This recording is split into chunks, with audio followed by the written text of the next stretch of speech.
Olha ele aí, Creed, Tolkien. O Tolkien, ele viveu aí, né, em meados aí de 1920, é quando as obras dele estavam no ar, né, Creed? Ele não teve Uhum. muito reconhecimento das obras fantásticas que ele criou nessa época. O filho dele veio depois a publicar algumas dessas obras, e aí sim ele teve póstumamente muito reconhecimento e foi colocado assim como um dos escritores mais influentes de todos os tempos, né? Mas esse cara tem uma linha de vida muito interessante, né? Ele foi para a guerra, né? O Tolkien foi para a guerra aí antes de 1945 aí, ele chegou a ser tenente, né? Liderou pessoas na guerra e ao final da guerra ele assumiu realmente cargos que tinham tudo a ver com a literatura. E o primeiro trabalho dele fora da guerra, que eu não sei se você sabia, olha que curiosidade. Ele foi um dos primeiros caras, a primeira equipe, né, a criar dicionários na Europa, Creed. Criava dicionários, então ele trabalhava, né, com o estudo da etimologia, né, que é o estudo aí do Uhum. significado das palavras, para trazer da maneira mais acertada, mais resumida, né, alguns termos aí para as pessoas aí. Então, assim, nos tempos livres dele, né, ele tinha uma amizade aí com o C.E. Lewis, né, que também era um outro grande escritor da época, e aí ele tinha esses projetos que ele ia escrevendo, né, que ele ia escrevendo ao mesmo tempo que ele dava aulas, né, e lecionava aí através do país, ele também escrevia essas obras de ficção e que não eram nada populares, mas que depois que vieram à tona, que as pessoas foram descobrindo, mudou totalmente a visão que as pessoas tinham para histórias fantásticas, né? E aí impulsionando e criando outros grandes escritores que vieram depois dele, né? Ele merece aí, né, Cuide? Tá aí nesse lugar de destaque como um dos maiores de todos os tempos, Cuide? Você acha que eu exagerei? Não, não é, não está exagerando, não. Seja na questão qualitativa, seja na questão do que ele inspirou para o mundo, né? Tolkien é, sem sombra de dúvidas, um dos maiores de todos os tempos. Ele tem uma bibliografia muito vasta, mas grande parte do que ele escreveu não foi publicado em vida. Quem finalizou muito das obras dele e até fez correções e devidas reedições que o pai deixou instruído, mas foi o filho dele, né? O filho dele, Christopher Tolkien, que inclusive aparece aí já em muitas capas de publicações, porque ele foi realmente o filho que mais levou adiante o legado do pai.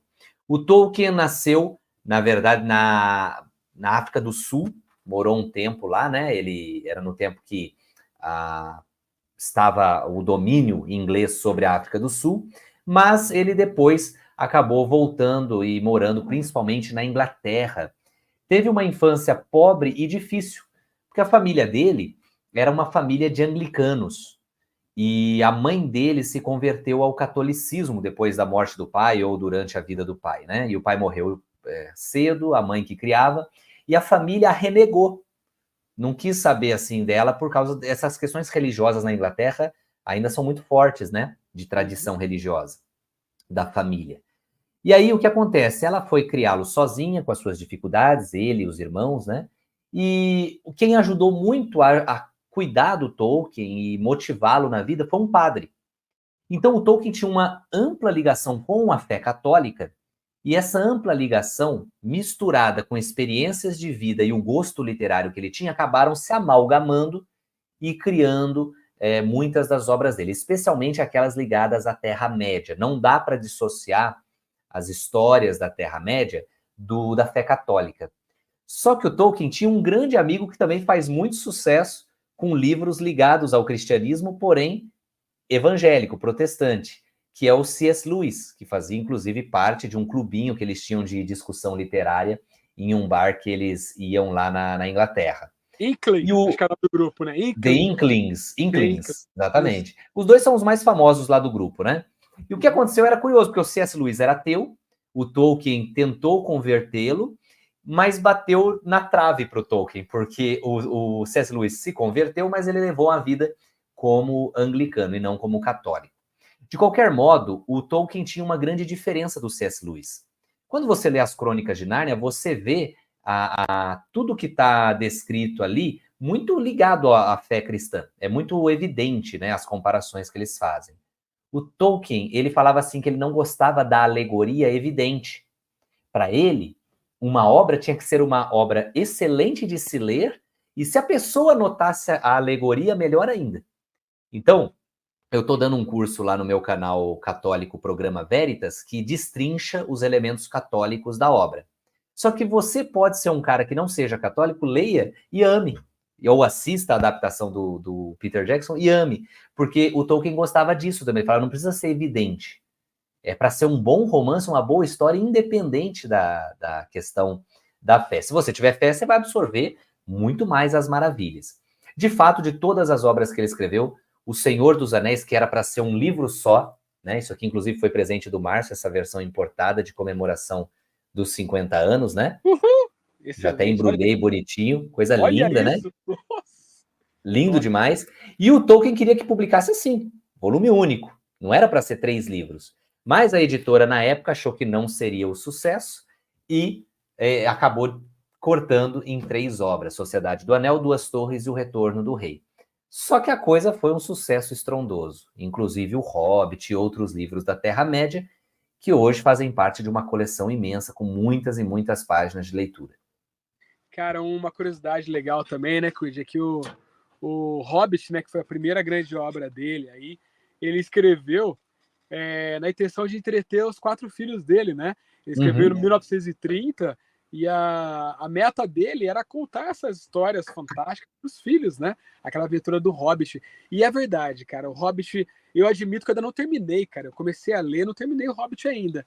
Mas você percebe mesmo que ele tem uma linguagem assim, eu não sei, mas até mais simples, eu vou dizer, né? Um pouquinho mais simples, assim. É uma excelente introdução ao mundo da fantasia. Eu acho que todo mundo que quer entrar, por onde eu começo? O Hobbit é um excelente começo.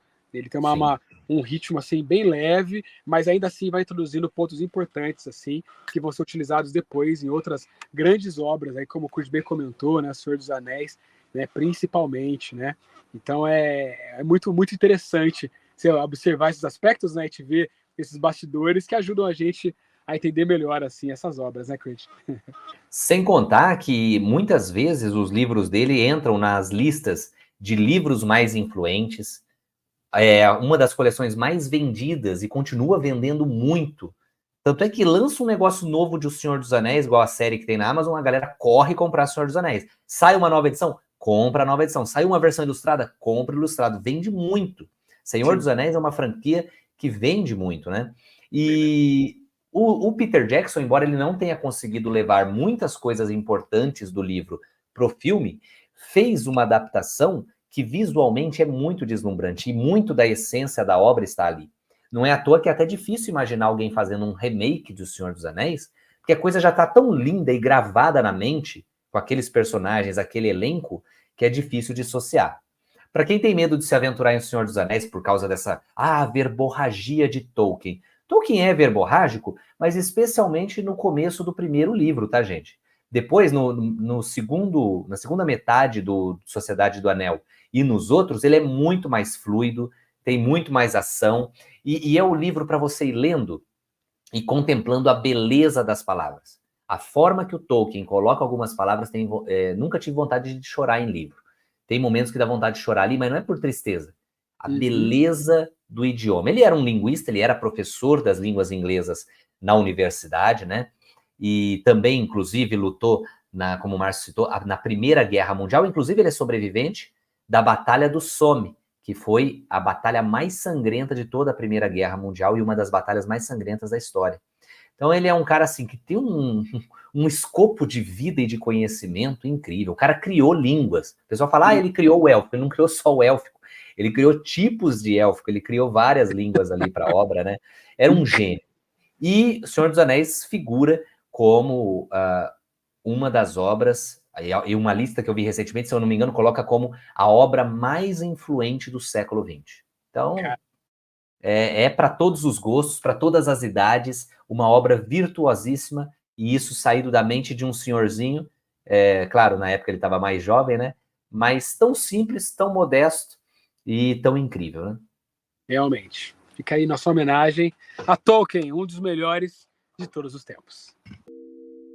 Hey, a Comic City é um projeto para levar o mundo fantástico até você, de maneiras cada vez mais legais. Você pode contribuir se você acredita e de quebra concorrer a prêmios toda semana no nosso Instagram. O Pix está aí, comicpix@icloud.com. E obrigado por assistir até o final. Uhul!